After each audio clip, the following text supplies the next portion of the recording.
საარბიტრაჟო დავები და საქართველოს რას ნიშნავს ქვეყნის ეკონომიკური და საინვესტიციო იმიჯისთვის საარბიტრაჟო დავებში განცდილი კრახი და რაც მთავარია, რა ტვირთი შეიძლება აღმოჩნდეს ეს ქვეყნის ცენტრალური ბიუჯეტისთვის. თემაზე სასაუბროთ პირდაპირ ეთერში აკაკი ჩარგეიშვილი, სამართლის ეკონომიკური სამართლის სპეციალისტი გვერდება. ბატონო აკაკი, ძალიან დიდი მადლობა მობრძანებისთვის.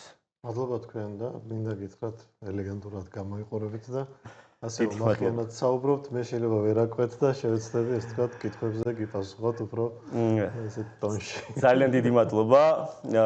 გადავიდეთ პრინციპში ზოგადი შეფასებებით დავიწყოთ. საქართველოს რამდენიმე ერთეული საარბიტრაჟო დავა აქვს, მათგან რამდენიმე საკმაოდ ცნობილიც არის, იგივე ენკას кейსი, იგივე ინტერრაოს кейსი, რომელიც სულ ახლახანს იყო. ამ უკანასკნელთან საკმაოდ კოლოსალურ თანხებზეც არის დავები, 76 მილიონზეა საუბარი. პირველ რიგში რომ განვმარტოთ და შემდეგ უკვე კონკრეტიკაზე გადავიდეთ, პირველ რიგში რომ განვმარტოთ, რას ნიშნავს ქვეყნის საინვესტიციო, იგივე ეკონომიკური იმიჯისთვის საარბიტრაჟო დავებში განცდილი მარცხი. კიდევ ერთხელ მადლობა და უფრო წამოვალ თემისკენ ცხადია, უფრო მეტად განმარტებული რო იყოს. თეორიაში და პრაქტიკაში ეს არის საინვესტიციო საარბიტრაჟო დავა. რაც პირდაპირ ნიშნავს, ანუ მისი, ასე ვთქვათ, სიტყვათა წყობიდან გამომდინარე, პირდაპირ ნიშნავს იმას, ნებისმიერი სახელმწიფოსთვის, განათლებული ადამიანისთვის, ინვესტორისთვის, დაინტერესებული ეკონომიკაში მყოფი ადამიანისთვის, ჯგუფისთვის თუ ასე შემდეგ, რომ ესე ნიშნავს, რომ ვიღაც კერძო ინვესტორი ედავება საერთაშორისო ასპარეზზე საქართველოს სახელმწიფოს. აქ მეორე მხარეს, ანუ საქართველოს სახელმწიფოს მხარეს, აქ არ დგას კონკრეტული გვარები. აქ არის პირდაპირ სახელმწიფო, რომელსაც ერთი კონკრეტული ინვესტორი ამ შემთხვევაში, ან ინვესტორთა ჯგუფი, თუმცა როგორც ერთი სუბიექტი ედავება. ამიტომ მივაქციე ყურადღება და მივაპყარი იმას, რომ განმარტოთ, რას ნიშნავს ეს საინვესტიციო დავა. ესე იგი, სახელმწიფოს წინააღმდეგ მიმდინარე კერძო ინვესტორის.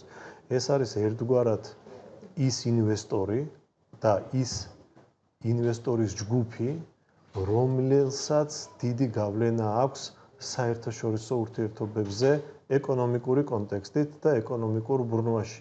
რატო? იმიტომ რომ თუ კი სხვა ინვესტორებს აინტერესებთ საქართველოსთან მარტო ენკას პროექტი ხომ არ არის, ან სხვა პროექტი ხო? ურთიერთობა მათთვის ეს ყოველთვის არის დამაფიქრებელი.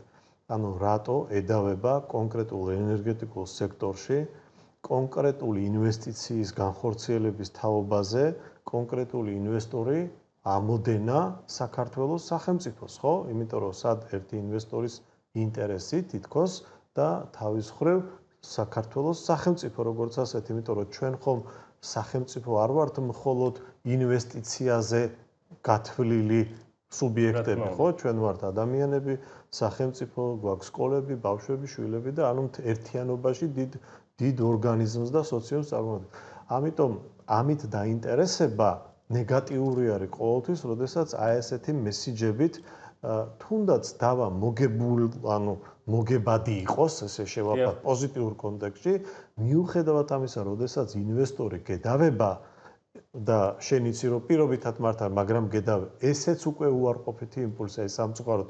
ხო, ერთის მხრივ საუბრობთ იმ ცუდ ამბავზე, როდესაც ჩვენ გვედავებიან და მეორეს მხრივ საუბრობთ იმაზე, რომ ამას ცუდი რეზონანსი, ანუ ცუდი უკუგება აქვს, როგორი მართალი და კარგიც არ უნდა იყო, რადგან საერთაშორისო ასპარეზზე ვიღაცა გედავება, ეს უკვე ერთგვარი სამწუხაროდ ლაქა არის სახელმწიფოსთვის.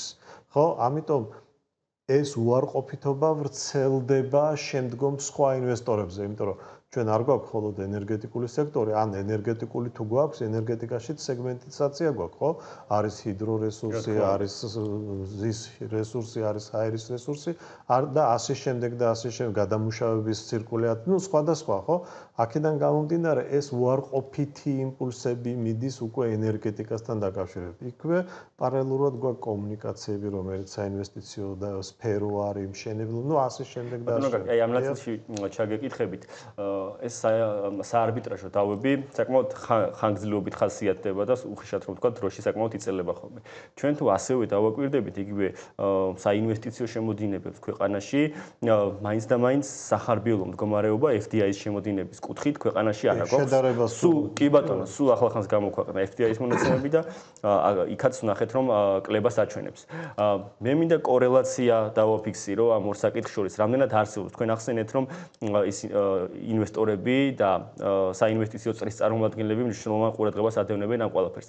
მით უმეტეს, როდესაც ხდება ამ დავის ჩვენთვის ნეგატიური შედეგით დასრულება. აი ამ ნაწილში რამდენად არსებობს კორელაცია იგივე გაუარესებულ საინვესტიციო შემოდინებებსა და წაგებულ საარბიტრაჟო დავებს შორის. მე ვფიქრობ, რომ კარგი შედარება გამოგვივა ამ კორელაციის შედარების კუთხით, იმიტომ მოგიხსენებათ, რომ არსებობს პირდაპირი ფაქტორები და არსებობს ირიბი და არაპირდაპირი. ზოგ შემთხვევაში ჩვენ შეიძლება პირდაპირი ფაქტორების რეალობის წინაშე ვიდგეთ და ფიზიკურად ვერ ხედავდეთ, თუმცა ეს თქვენი დასმული შეკითხვა ამ შემთხვევაში პირდაპირ უკავშირდება იმას, რომ თუ კი საინვესტიციო დავები არსებობს და ამავდროულად ქვეყანასთან მიმართებაში ჩვენ FDI-ს როდესაც ვაფასებთ და ინვესტიციის შემოდინებებზე ვსაუბრობთ, თავისთავად ცხადია, პირდაპირ შეიძლება ვერ ვხედავთ, თუმცა აი ამ გამოქვეყნებულ მონაცემებში, რაც თქვენ ეხლა ბრძანეთ, უკვე ჩანს, რომ რაღაც ხარვეზი გვაქვს. ანუ თავისთავად ცხადია, რომ ეს უკვე ის კავშირია ამ შემთხვევაში, რომელიც ამ ყველაფერს იწვევს, ხო? მინდა გითხრათ, რომ აი ADB-ს გამოცხადდა დღეს, რომ ფინანსთა მინისტრომ ლარში დაიწყო, ანუ უბრალოდ საქართველოს სახელმწიფოს აფინანსებენ ლარში. ჩვენ როდესაც FDI-ზე ვსაუბრობთ, ამ შემთხვევაში ეს არის დონორი. და ჩვენ არ ვსაუბრობთ პირდაპირ დონორის დაფინანსება, იმიტომ რომ საკრედიტო რესურსები და საკრედიტო ვალდებულებებია. ჩვენ ვსაუბრობთ იმ პირდაპირ საინვესტიციო, ასე ვთქვათ, შემოდინებაზე, რომელიც ეკონომიკურ აქტივობას ისეც ქმნის, რომლის უკუგება მოგებაზე არის ორიენტირებული და არა პროცენტის უკან დაბრუნებაზე. სახელმწიფო თუ კი რაიმე რესურს საკრედიტოს იღებს, ეს იმას ნიშნავს, რომ ამ თანხამ უნდა იმუშაოს, იმოძრაოს, შესაბამისად პროცენტი გადაიხადოს და აქედან შეიქმნას დოვლათი, მაგრამ როდესაც ვსაუბრობთ FDI-ზე და აი პირდაპირ ინვესტიციებზე, ჩვენ სწორედ აქ ვსაუბრობთ, რომ ინვესტიცია ნიშნავს, რომ შემოვიდა რაღაც კაპიტალი აქ უნდა დარჩეს, რომელმაც უნდა იმუშაოს და მასზე შექმნილი ან მისით შექმნილი მოგება უნდა გავიდეს. ამიტომ არის ეს საინვესტიციო სამწუხაროდ, როდესაც ჩვენ ამას ვაფასებთ, ეს დავები, რომ სახელმწიფოს ედავებიან იმ ნაწილში, რაც შემოიტანეს და რისი მართვაც მათთვის შემდგომში შეუძლებელია და რომელიც უკვე უკუგებას აღარ გაძლევს. კი ბატონო, იგივე ფინანსურ ნაწილზე რადგან ვსაუბრობთ, სწორედ ეს ხაზი მინდა გავაგზავნოთ. მე დასაწყისში ვახსენე იგივე 76 მილიონი, რომელიც ინტერრაოსთან დავაში დააკისრა არბიტრაჟმა ქვეყანას, საკმაოდ მნიშვნელოვან თანხებზეა საუბარი, იგივე ენკას შემთხვევაშიც. ეს ყველაფერი საერთო ჩამში არის ქვეყნის ცენტრალური ბიუჯეტისათვის მნიშვნელოვანი რისკი.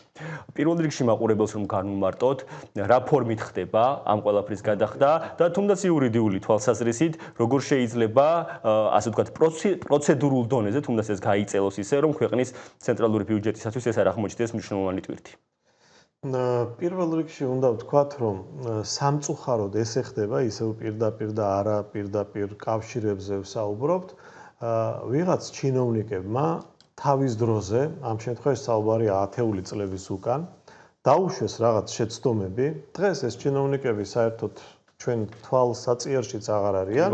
სამწუხაროდ, ესე უხეშად ჭყალებში ვიტყვი, რომ იბარტყა იმ პრობლემამ, რომელსაც ჩვენ ვერ ვამჩნევთ, რაღაც ხელისუფლებები გამოვიცვალეთ, მთავრობები რაღაც ურთიერთობებში შევედით. დღეს თითქოს გამართულად უნდა რაღაცა მოვახდინოთ ეკონომიკაში და ამ დროს წამოგვეწევა ხოლმე საარბიტრაჟ დავა, რატო? იმიტომ რომ ეს დავა მიმდინარეობდა 10-ული წლების განმავლობაში მიმდინარეობდა და შედეგები სამწუხაროდ უკვე არა იმ ხელისუფალს, რომელმაც თავის დროზე დაუშვა ეს შეცდომები, არამედ ჩვენზე საზოგადოებაზე, ხალხზე უნდა გადაიაროს. რატო? იმიტომ რომ ეს ხომ საბიუჯეტო ნაწილია, რაც ჩვენი ჯიბიდან, ჩვენი გადასახადებით, ჩვენი აქტიურობით უნდა შევქმნათ, ბიუჯეტს მივაწოდოთ და მე ბიუჯეტმა ეს წესით უნდა მოგვახმაროს უკან ჩვენ, იგივე კეთილდღეობისთვის, სხვადასხვა პროექტებში, დაფინანსებით და ასე შემდეგ და ამ დროს ეს თანხები გაედინება წაიღებს. ანუ წაღების მეთოდოლოგია როგორია, ხო?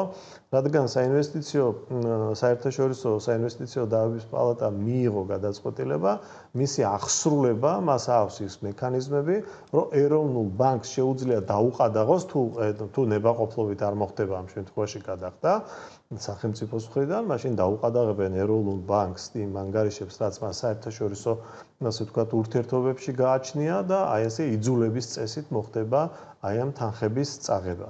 ამიტომ ესეც რომ არ მოხდეს, რა თქმა უნდა, ისევ აქ საუბარი უნდა შედგეს გადავადებებზე, გარკვეულ დისკონტირებაზე, დროში, მოცულობაში, სივრცეში, რაღაც სხვა შეთავაზებაზე, რომ ისევ ჩვენ და ტვირთად უფრო ნაკლები სიმძიმით განვიცადოთ, როგორც სახელმწიფომ და საზოგადოებამ ეს ფინანსური ცოტა დრო დაგვრჩა პირველი ნაწილის დასრულებამდე და უცილებლად მინდა მოვასწრო, ჩვენ დასაწყისში საკმაოდ ვრცლად ვისაუბრეთ იმ დაზიანებულ იმიჯზე, რომელსაც საარბიტრაჟო დავები, თუნდაც წარმატებით დასრულებული საარბიტრაჟო დავები უტოვებს ქვეყანას. ამ ნაწილში როგორ გესახებათ, რა გზები შეიძლება არსებობდეს იმისათვის, რომ მეტნაკლებად აი ეს, ასე ვთქვათ, დაზიანებული ეკონომიკური იმიჯი ქვეყნის, რომელიც საარბიტრაჟო დავებში მით უმეტეს მარცხმა გამოიწვია, მეტნაკლებად დაბალანსდეს საერთაშორისო ასპარეზზე. მექანიზმები, რა თქმა უნდა, არსებობს, შესაძლებლობები არსებობს. ამას ჭირდება, მე ხა პოლიტიკური შეფასებები არ მიყვარს, იცით, იმიტომ პოლიტიკით არ ვარ დაკავებული. თუმცა კლიმატზე, როდესაც ვსაუბრობ, თავისთავად ხადია ბიზნეს საინვესტიციო კლიმატზე უნდა ვისაუბროთ, ხო?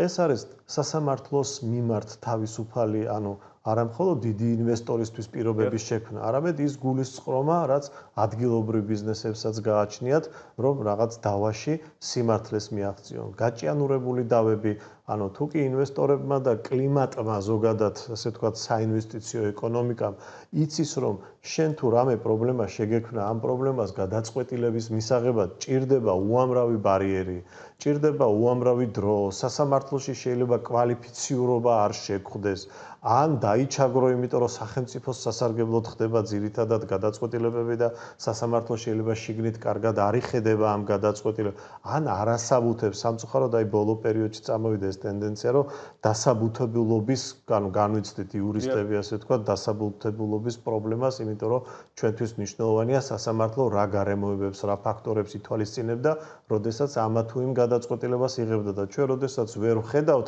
ამ შინაარსის გაშლას, უკვე გრჩება ისეთი განცდა, რომ ეს არის არაკვალიფიციური და ეს ჩვენი შეფასება ხო არ არის მხოლოდ ამას საერთაშორისოდ უკვე უცხოეთიდან აფასებენ რეიტინგებში ვართ ჩვენ გვინდა თუ არ გვინდა სხვა სახელმწიფოები, საერთაშორისო ორგანიზაციები, საერთაშორისო საინვესტიციო ჯგუფები გვაკვირდებიან, გვსწავლობენ, ხო, როგორები ვართ, რა პოტენციალი გვაქვს ამ შემდეგ და როდესაც ჩვენ ადგილობრივად შეგვიძლია ეს თქვა, ისინი ხო ჩვენზე მეტად კვალიფიკაციით აფასებენ იმას, რასაც ჩვენ არ ვაკეთებთ, რა ნაბიჯებს არ ვდგამთ, რა უმოქმედობები გვაქვს და ასე შემდეგ და თავისთავად ხადია აი ამ საკითხების განშლაზე და აღმოფხვრაზე თუ ვიმსჯელებთ, ეს ერთ-ერთი ფაქტორი ერთადერთი არ არის, ხადია კიდევ არის სხვა, უბრალოდ დროის სინცილის გამო სრულად შეიძლება ვერ გავშალო, მაგრამ ერთ-ერთი მთავარი ეს ნაწილიც არის. ბატონო გაკი, ძალიან დიდი მადლობა თქვენ საინტერესო ანალიზისთვის. მაყურებელს შევახსენებ აკაკი ჩარგეიშვილი ეკონომიკური სამართლის სპეციალისტი იყო ჩვენთან ერთად და საუბრობდით ქვეყნის საარბიტრაჟო დავებთან დაკავშირებით, რომელიც ვსუბუქად რომ თქვათ, არც თუ ჩვენთვის სასიკეთოდ წარიმართა.